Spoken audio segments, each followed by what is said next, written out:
Bonjour à tous, on approche du dernier jour de Pessah, celui qui vient soulever le souvenir de l'ouverture de la mer Rouge, de Kriyat Yam-Souf, de ce miracle-là, de ce Nes-là.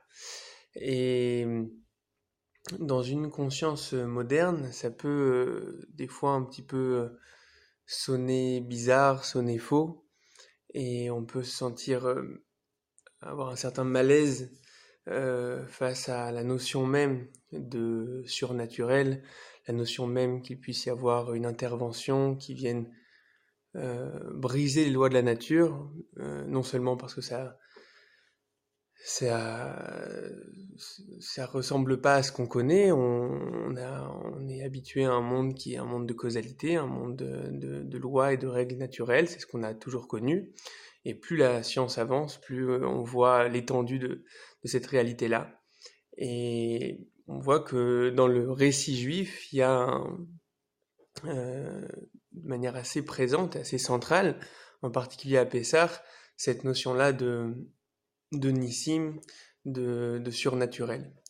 Et ce que j'aimerais voir avec vous aujourd'hui, c'est qu'au lieu peut-être de sentir le malaise qu'il y a dans ce récit-là, hein, au contraire, voir que c'est une bouffée d'oxygène et que ça peut peut-être nous sauver d'une certaine asphyxie. Alors je vais m'expliquer.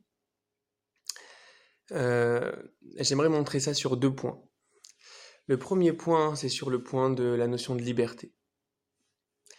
Comme on le sait tous, la liberté est une notion particulièrement centrale dans nos sociétés libérales qui mettent l'individu et ses droits et ses libertés au centre. Maintenant, nos mêmes sociétés, les sociétés occidentales, plus elles creusent dans la notion de liberté, plus elles se rendent compte d'une certaine manière que c'est pas si évident de dire que l'homme est libre. Au final, on voit que plus on avance dans la recherche, plus le déterminisme vient et rattrape la liberté. Est-ce que l'homme est vraiment libre? Est-ce qu'on est libre de nos actions? Et on pourrait au final voir catégoriser les déterminismes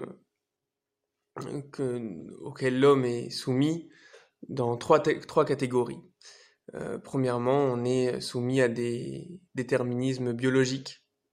On est fait évidemment d'un corps et de toutes sortes de réalités hormonales, neurologiques, etc., qui influencent énormément y compris sur nos actions, nos humeurs, etc.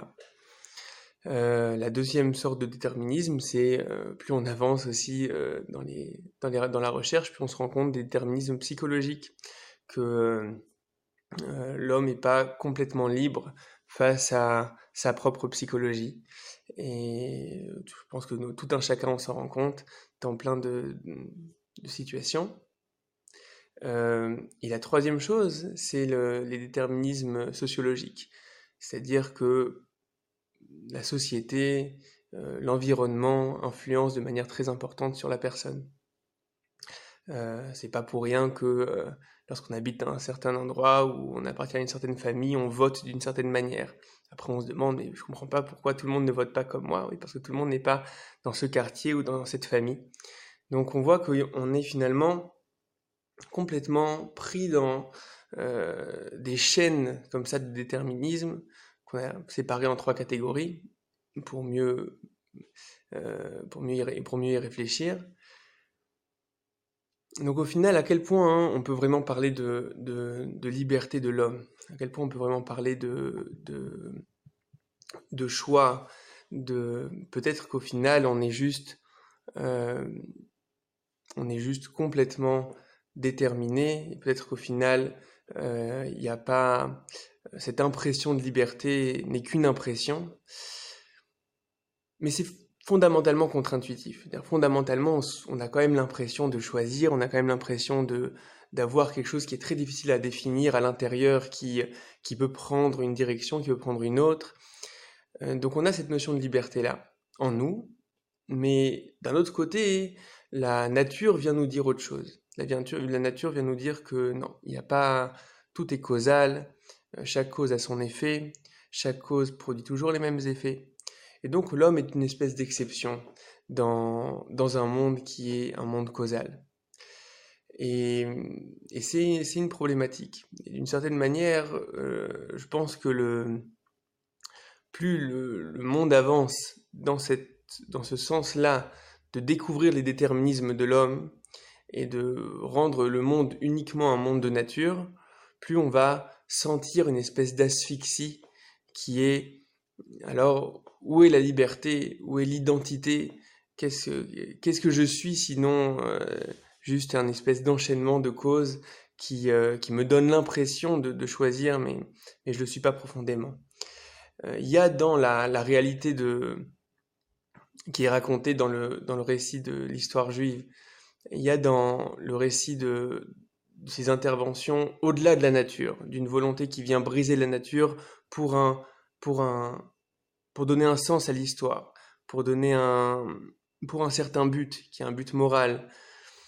Il y a là-dedans finalement quelque chose qui est une bouffée d'air, qui nous sort d'un monde qui est complètement fermé, un monde de limites, et qui nous dit non, au final ce que tu ressens à l'intérieur, et tu avais l'impression que c'était en désaccord avec le monde, au final, peut-être que c'est l'inverse. Peut-être que ce que tu ressens à l'intérieur, cette impression de liberté, cette impression d'infini qu'on a à l'intérieur, au final, c'est peut-être ça, le vrai champ lexical du monde.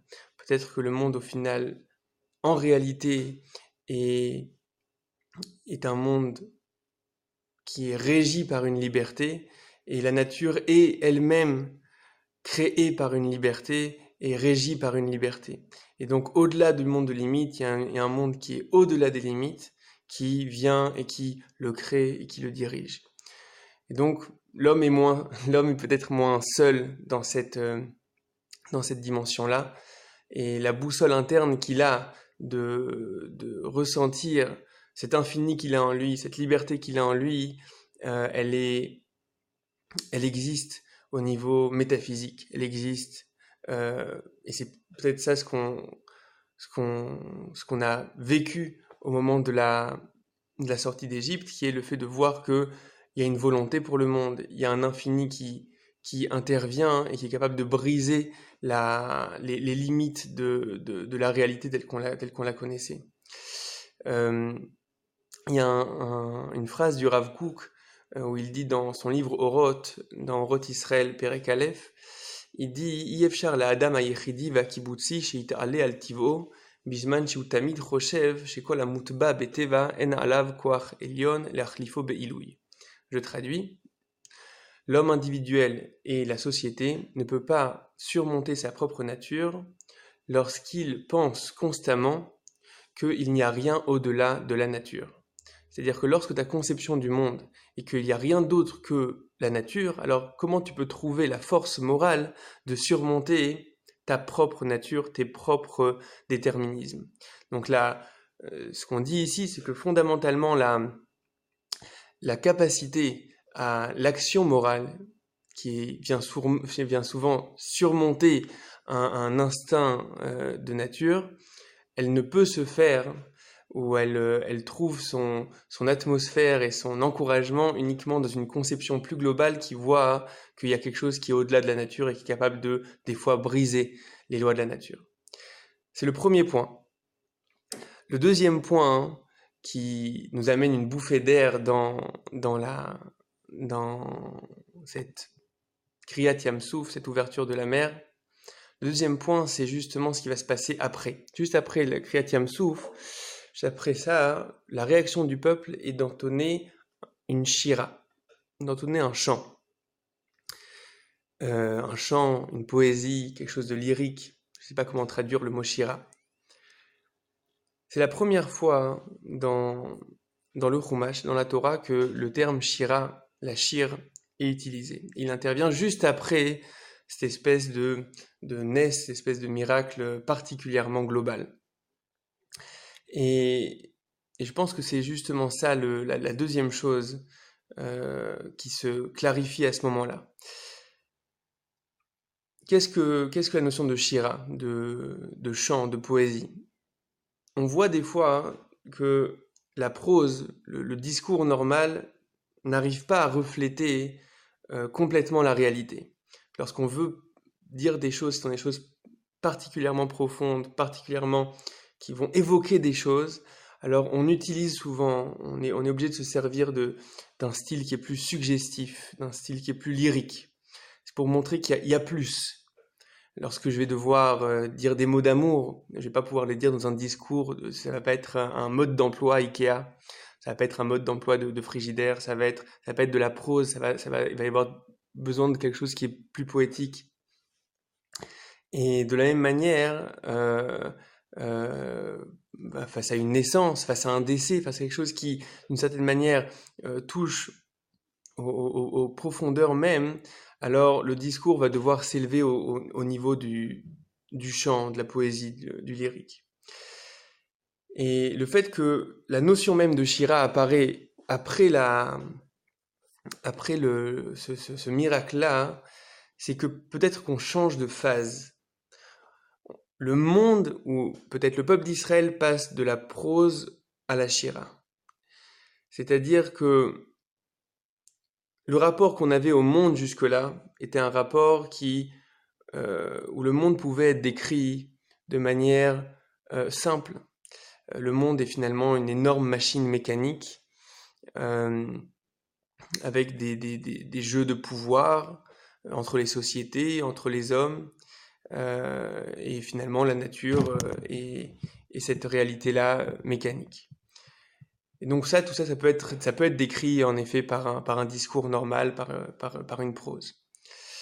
Mais d'un coup, ce à quoi on est face après la sortie d'Égypte et après le Kriyat Yam-Souf, après cette ouverture de la mer Rouge, ce à quoi on est face, c'est que au final, on est face à un monde qu'on doit redécouvrir complètement, où les choses ne sont pas juste là, mais elles sont là pour une raison qui nous dépasse, pour une raison qui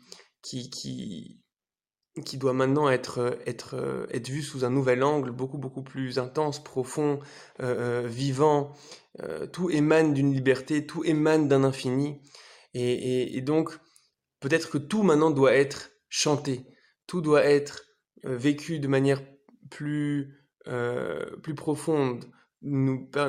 Chaque chose maintenant de la vie qui jusque-là pouvait être expliquée de manière, je sais pas, comme une nécessité de l'évolution, etc.